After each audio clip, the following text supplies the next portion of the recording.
Hey everyone!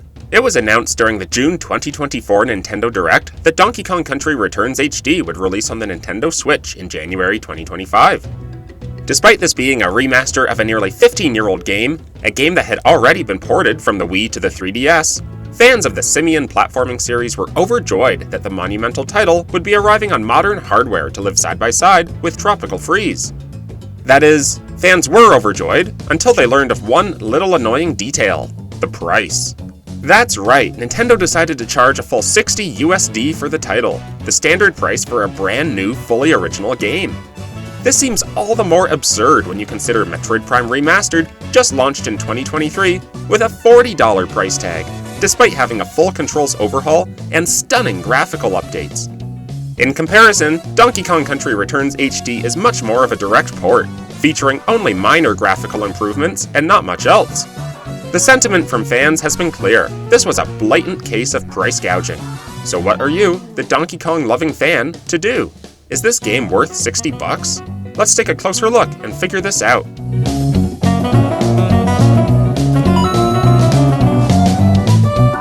To determine if Returns is overpriced, it's going to help to compare the game to its highly regarded sequel, Tropical Freeze, which was already ported to the Switch nearly 7 years ago.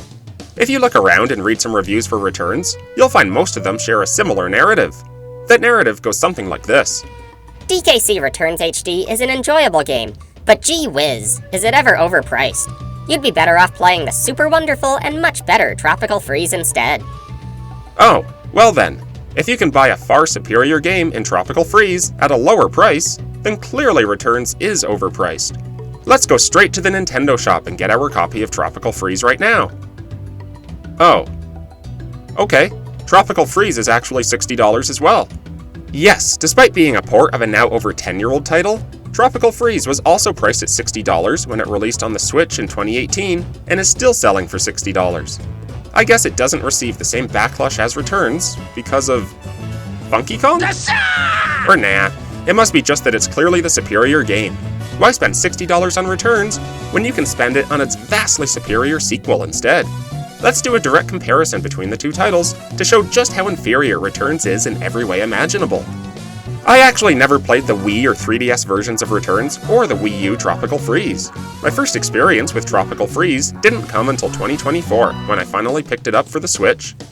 I played through the game slowly, one level at a time, getting every collectible and a no damage shiny gold medal before moving on. What an incredible experience it was!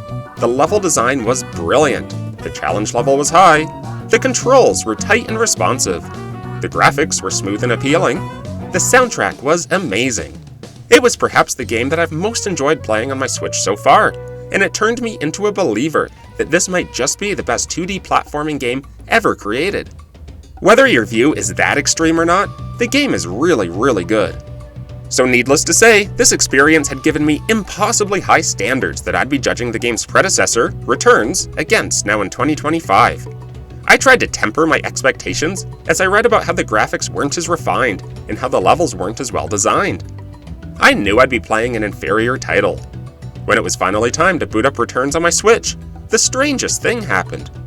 As I started playing, I noticed the graphics were every bit as smooth and appealing as those that I had grown accustomed to in Tropical Freeze. Am I delusional? Even putting the two games side by side here, they look nearly identical to me. Okay, so far so good. I continued to play and found I was cruising through the early levels without any learning curve. How could this be? Well, it turns out the game controls nearly identically to Tropical Freeze. The controls are just as smooth and tight and responsive as you could hope for. I followed the same approach as my Tropical Freeze playthrough, where I would obtain a shiny gold medal on each level before moving on. And what did I notice? The challenge level was still there. The challenge level felt very similar to me as it did in Tropical Freeze. Some people will insist one of the two games is harder than the other. While it's true that I haven't played through Returns all the way to the end yet, as of right now, I think these difficulty comparisons are overblowing very minor differences.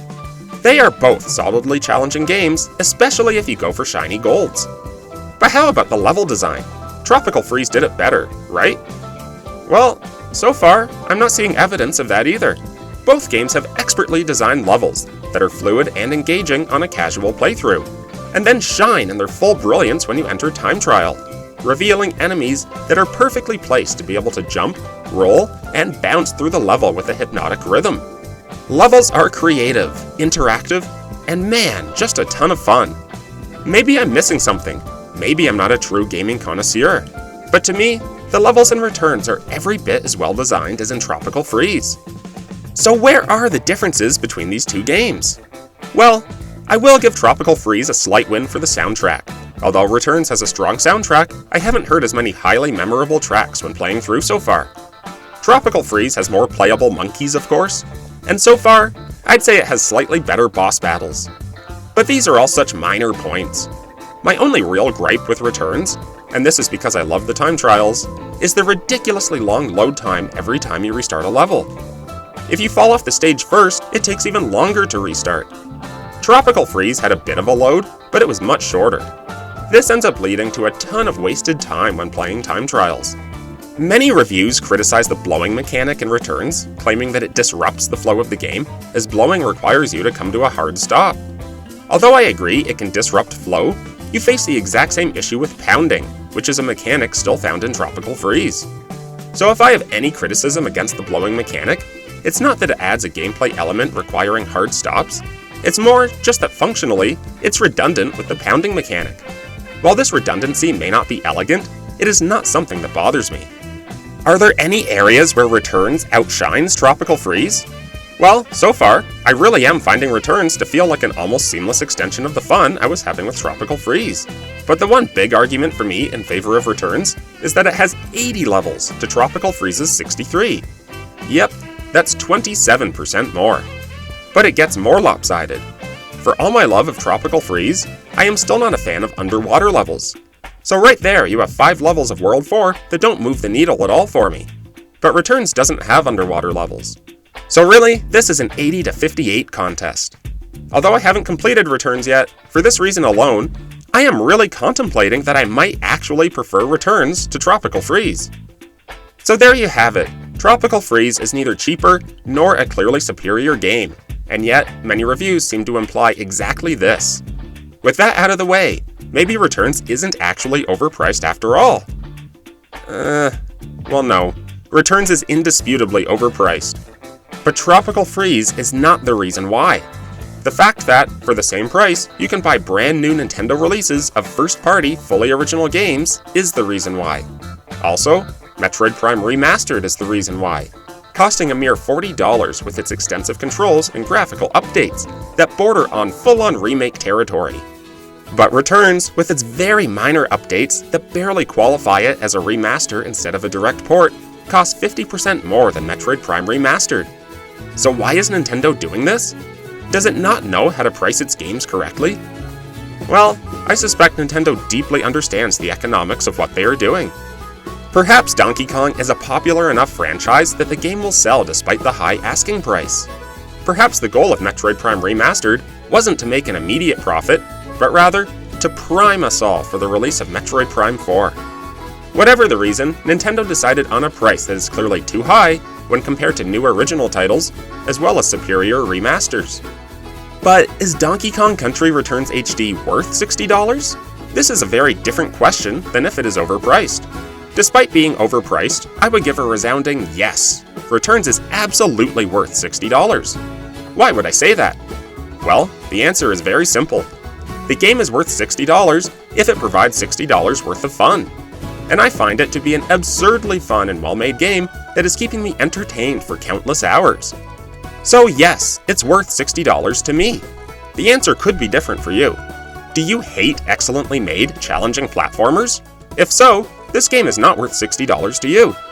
Did you dislike Tropical Freeze? If so, this game is not worth $60 to you. Have you played one of the prior versions of Returns and are not interested in playing through again?